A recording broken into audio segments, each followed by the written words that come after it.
filter coffee is so much now part and parcel of South Indian culture at least, and of course instant coffee is also there, because nothing to beat a filter coffee. To make a good coffee, there are 4 important stages which one has to take care.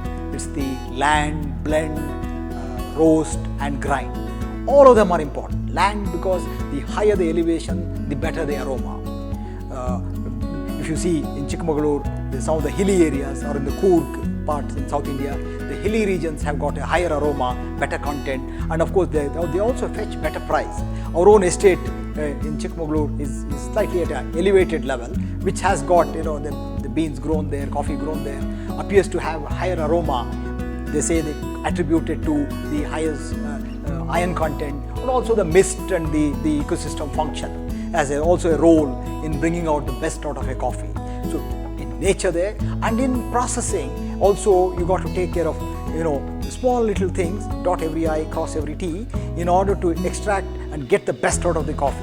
Roast it well, roast it in such a way that the coffee doesn't touch the metal like usual traditional coffee roasting. Coffee in our plant, it is roasted in air, suspended in air, and then it rotates in air.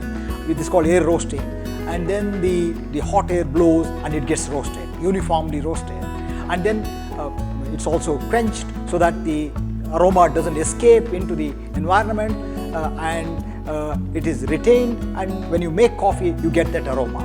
The coffee, the aroma is more equally important like the taste, and taste is also a part of the aroma, is a part of the taste.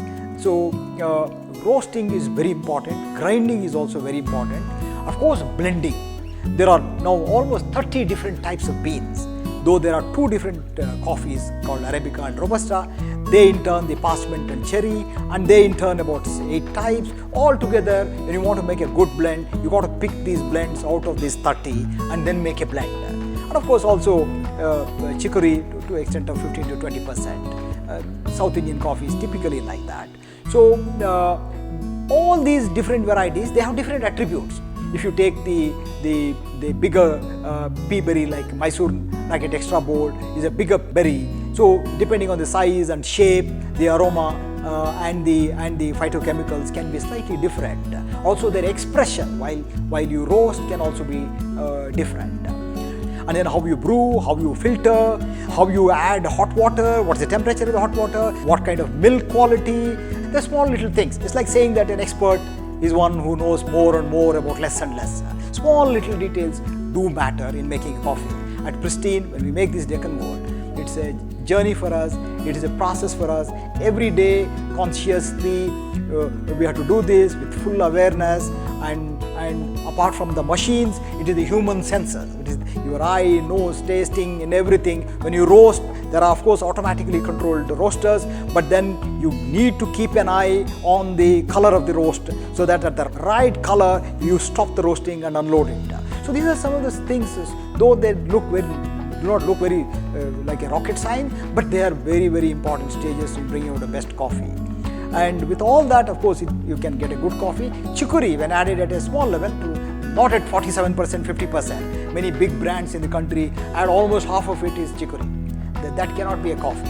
But if it is just about 15-20%, it's absolutely fine. And chicory, as it is misconceived, is not bad for health.